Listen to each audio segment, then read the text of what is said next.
1000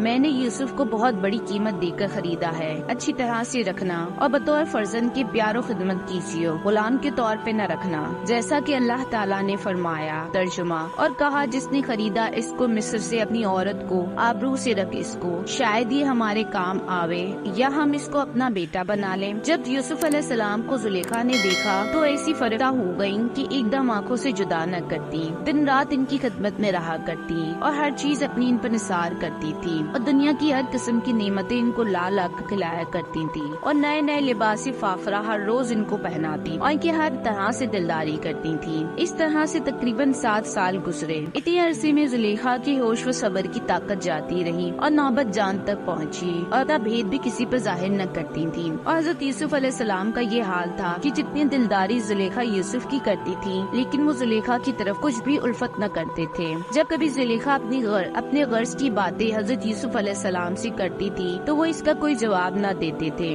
اس حالت میں حضرت یوسف علیہ السلام زلیخا کے پاس تقریباً 7 برس رہے، لیکن باوجود اتنی قربت کی انہوں نے کسی بھی وقت فعال شنا کا خیال نہ کیا اور ہمیشہ اس سے باز رہے۔ زلیخا اپنی پوری کوشش برابر کرتی رہی لیکن اپنے ناپاک ارادے میں کبھی کامیاب نہ ہو سکی اور کوئی تدبیر کارگر ثابت نہ ہوئی۔ اس فکر میں رات دن نڈھال رہنے لگی۔ اتفاقاً ایک بوڑھی عورت ہمسائے نے زلیخا سے کہا اے زلیخا خیر تو ہے، پہلے تو میں تجھ کو بہت خوش و خرم دیکھتی تھی لیکن اب چند روز سے تم کو بہت فکر مند دیکھتی ہوں۔ آخر ایسی کون سی خطرناک بات سامنے آ گئی ہے جس کی فکر تم کو غمزدہ کیے ہوئے ہے اور تم کو بے قرار دیکھ رہی ہوں؟ اسی غم و فکر میں تیری صورت بھی تبدیل ہو گئی ہے، آخر اس میں کیا ماجرا ہے؟ نہایت دبی ہوئی آواز میں زلیخا اس بوڑھی عورت سے بولی کہ ایک غلام عبرانی کے عشق نے مجھ کو جو غم میں ڈالا ہے، اس نے اپنے عشق میں ایسا پھنسا دیا ہے کہ میں ہر وقت اس کے چہرے کو دیکھتی رہتی ہوں، لیکن فی الحقیقت وہ ایسا سندیل ہے کہ میری طرف ایک نظر بھی نہیں دیتا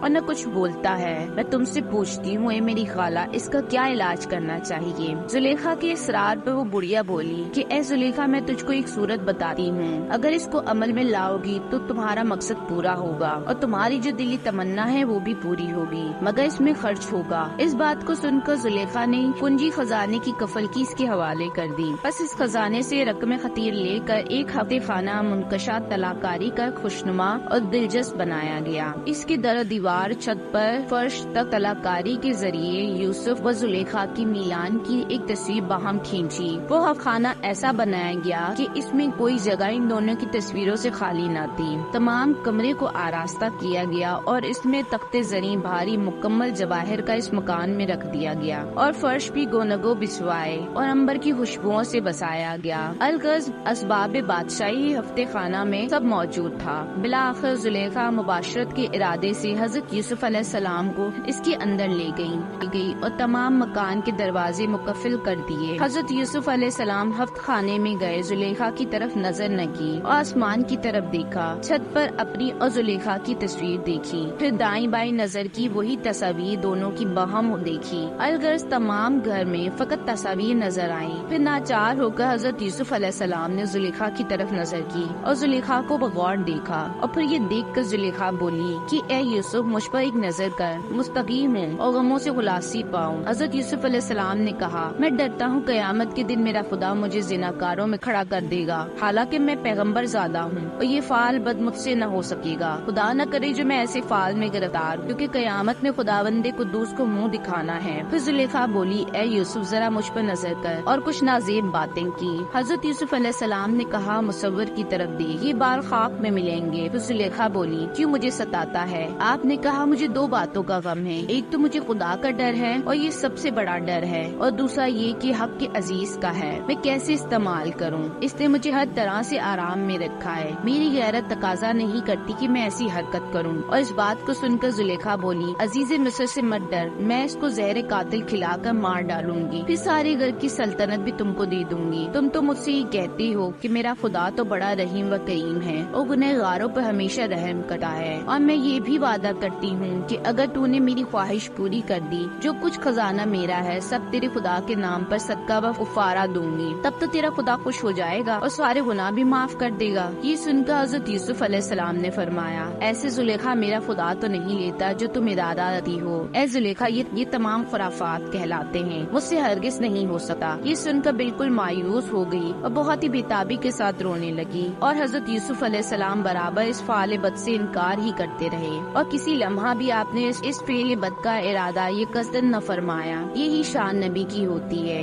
بار بار اصرار پر حضرت یوسف علیہ السلام کچھ مائل ہوئے، پھر دل میں سخت اندیشہ کرنے لگے۔ بعض محققین نے یہ بتایا ہے کہ حضرت یوسف علیہ السلام طرف مائل ہونے کے وقت پیغمبر نہ تھے، وہ جوان تھے، انسان تھے، اور دوسرا یہ کہ جو فعل نہیں کیا ہو مواقع نہیں۔ بعضوں نے لکھا ہے کہ شاید حضرت یوسف علیہ السلام اس لیے اندیشہ کرتے تھے کہ اگر شوہر اس کا نہ ہوتا تو میں اس سے نکاح کر لیتا۔ اور مفسرین نے تفسیروں میں لکھا ہے کہ حضرت یوسف علیہ السلام نے جب زلیخا کو درجہ مسترب دیکھا، اپنی جان مستعد ہوئی، تب آپ نے ارادہ کیا میں زلیخا سے رہائی پاؤں۔ بعضوں نے لکھا کہ دلیل سے یوں ثابت ہوتا ہے کہ یوسف نے جب یہ دیکھا زلیخا نے دروازے بند کر دیے اور اپنی جان دینے پر مستعد ہوئی، تب ناچار اس کے سوا کوئی رہائی نہ دیکھی اور اس کی طرف مخاطب ہوئے۔ قمیض میں اور ازار بند میں ساتھ ساتھ گرات دے رکھی تاکہ اس کے کھولنے میں تاخیر ہو۔ حضرت یوسف علیہ السلام اللہ کی طرف نظر کیے ہوئے تھے کہ اتنے میں زلیخا نے خوش مخلوط ہو کر جلدی سے ان کا ہاتھ پکڑ لیا اور یوسف علیہ السلام کی ازار بند کی ایک گرہ کھولنے میں لگتی، دوسری گرہ بند لگ جاتی اور حضرت یوسف علیہ السلام کا دھیان اس وقت اللہ تعالیٰ کی طرف تھا۔ پھر ایک آواز غیب سے آئی کہ اے یوسف مت اس کے مکر و فریب میں آ اور نہ اس کی طرف کوئی توجہ کر، اگر تو نے اس طرف توجہ کی تو فعل بد کا مرتکب ہو جائے گا، تیرا نام بھی خدا کی آئس جن کی پادائش میں انبیاؤں کے دفتر سے مٹا دیا جائے گا اور نامعلوم خدا تیرے ساتھ کیا معاملہ کرے۔ تب سنتے ہی یہ الفاظ حضرت یوسف علیہ السلام دروازے کی طرف دوڑے